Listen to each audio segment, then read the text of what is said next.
It's like they go through a doorway and they want to hold on to the being in the doorway. And they don't realize it was a doorway. It was a portal. But there's no end to this journey. It's like, what are we waiting? Going to get to where the pot of gold is at the end of the rainbow? I mean, there's this. That's another concept, that there's some end point. But reality is constantly in movement. There is no stopping.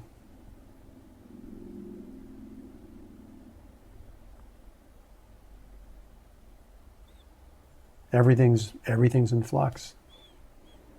And so when we open into energy, which we are, we become that stillness which is movement. It's contradictory. The mind it doesn't make sense. A lot of this doesn't make sense to the thinking mind. It can't grasp it.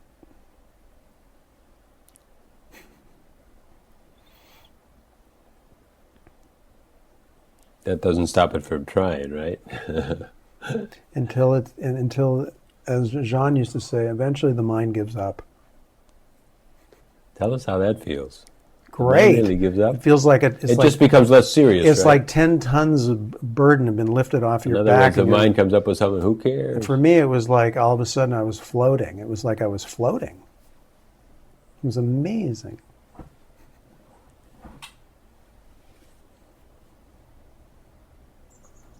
And it just comes with space, and just more space, Well, and the thoughts seem tinier and tinier. It was such a relief to realize I didn't have to understand. I didn't have to know.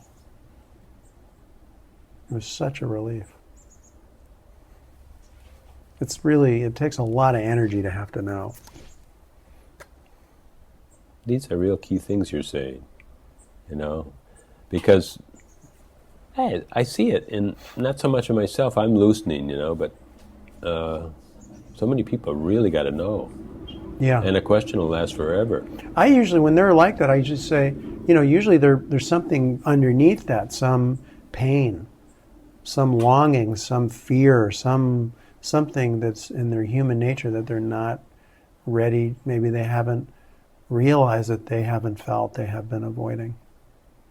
And somehow if they can know, then they'll be okay. But usually it's like, what's really going on there?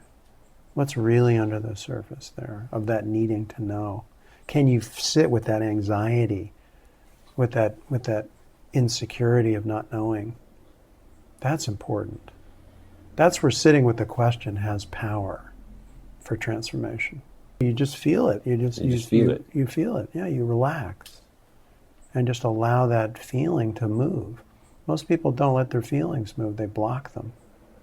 Some people have a way stronger feeling, so then they would be earth-shaking. It's just for them. One's a river, one's a wave. I mean, there's One's different a stream, degrees of it. One's a trickle. But if you repress, if you avoid the feeling, then it ultimately leads to all kinds of obsessive, compulsive behavior. Builds up. Yeah, it can create Hold all back kinds the dam, right? So many problems as a result of that. Mental problems and physical problems. You block energy, it doesn't work. So we have to find out how to let the energy flow. That's all I'm pointing out, really.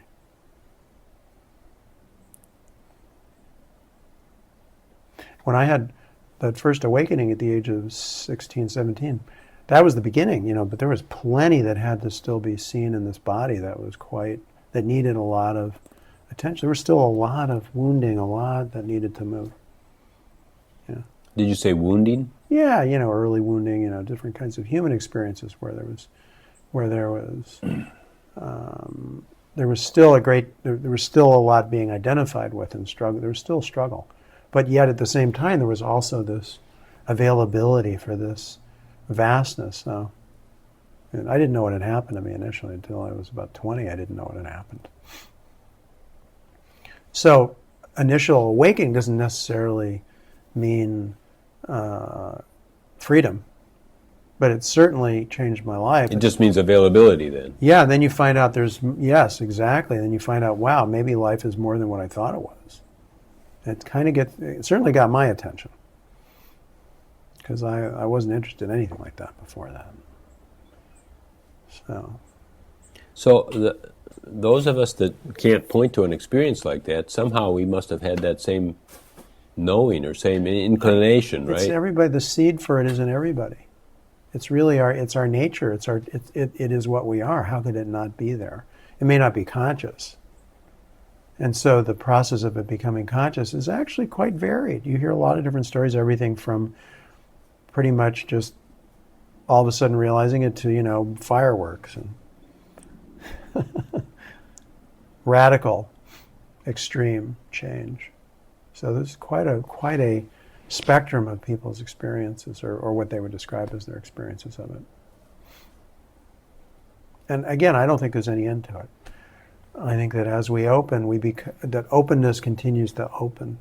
I mean, I constantly learning new things. Is it surprising? It's wonderful.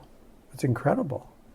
And I think life is this amazing. I think we become one with life. We live in wonder and amazement and discovery. And life is still life. We still have to deal with, the challenges of being a human being and having a body and relationships and work and all of it, right? And if anything, life becomes very ordinary, incredibly simple, very simple. It's not some story we're telling ourselves anymore.